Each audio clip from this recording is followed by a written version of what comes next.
नाही, बेसिकली मुख्यमंत्र्यांनी जे स्टेटमेंट केलेलं आहे ते करू शकतात, कारण ती त्यांच्या पक्षाची भूमिका असू शकते.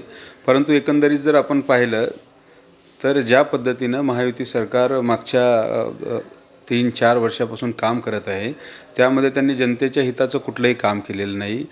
फक्त त्यांची गुंडागर्दी किंवा वेगवेगळ्या योजनाच्या नावाखाली भ्रष्टाचार करणं आणि जवळजवळ 60% कमिशन घेऊन काम करण्याचं काम करणारं हे महायुतीचं सरकार आहे.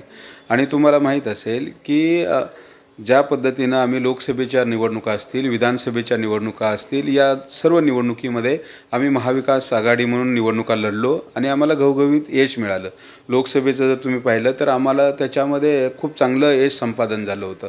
आणि आताही मुंबई महानगरपालिकेच्या निवडणुकीमध्ये आमची अशी मानसिकता आहे की आम्ही महाविकास आघाडी म्हणून या निवडणुका लढाव्या आणि आम्ही एकत्रित लढलो तर आम्हालासुद्धा खात्री आहे की महाविकास आघाडीचाच मुख्य या ठिकाणी महापौर मुंबई महानगरपालिकेत आम्ही देऊ शकतो. परंतु जर समजा महाविकास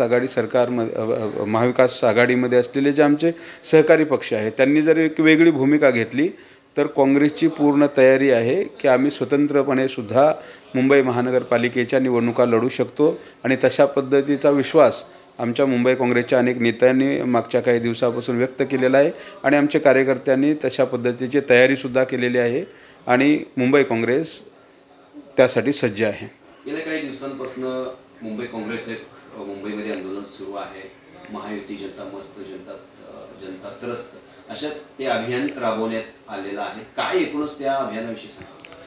नाही, आपण महायुती सरकारनं एक सरकार म्हणून आणि मुंबई महानगरपालिकेमध्ये प्रशासकाच्या माध्यमातून जी एक लूट सुरू केलेली आहे किंवा भ्रष्टाचारानं एकदम पोखरून काढलेलं आहे मुंबई महानगरपालिकेला, तरी या भ्रष्टाचाराच्या विरोधामध्ये मुंबई काँग्रेसनं महायुती सरकार मस्त, मुंबईकर मात्र त्रस्त हे अभियान सुरू केलेलं आहे.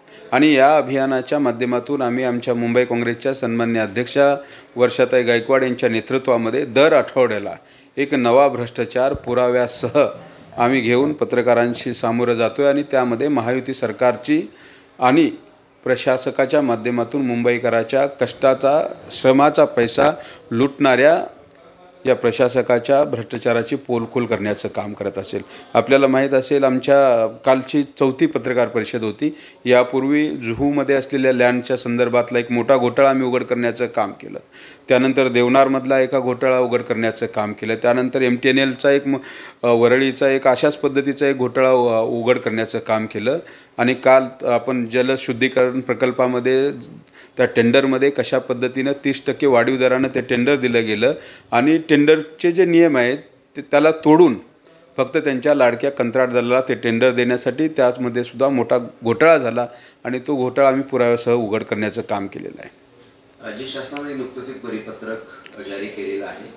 सरकारमधील जे अधिकारी आहेत, शासनामधील जे अधिकारी आहेत त्यांनी सरकारच्या कुठल्या धोरणांवरती टीका केली तर त्यांच्यावरती शिस्तभंगाची कारवाई करण्यात येणार आहे. कसं बघता या शासनाच्या परिपत्रकाला? नाही, मला असं वाटतं की महायुतीचं सरकार हे भ्रष्टाचारानं अतिशय बरबटलेलं सरकार आहे आणि हे घाबरलेलं सरकार आहे. त्यामुळं तुम्हाला माहीत असेल की जनसुरक्षा विधेयकसुद्धा त्यांनी त्याच कारणानं अर्बन नक्सलाईटच्या विरोधामध्ये किंवा सरकारच्या विरोधामध्ये उठणारा जो आवाज आहे तो दाबून टाकण्यासाठी अशा पद्धतीचं हे विधेयक घेऊन आलेले आहेत. आणि अधिकाऱ्यांनी आपले मत व्यक्त करायचं नाही अशा पद्धती आणि त्याला जर तंबी दिली जात असेल किंवा शिस्तभंगाच्या कारवाईचा जर त्यांनी आदेश देत असतील तर हे दुर्दैवी आहे. कारण आम्हाला संविधानानं जे अधिकार दिलेले आहेत त्या अधिकाराची कुठंतरी पायमल्ली होते असं आमचं मत आहे.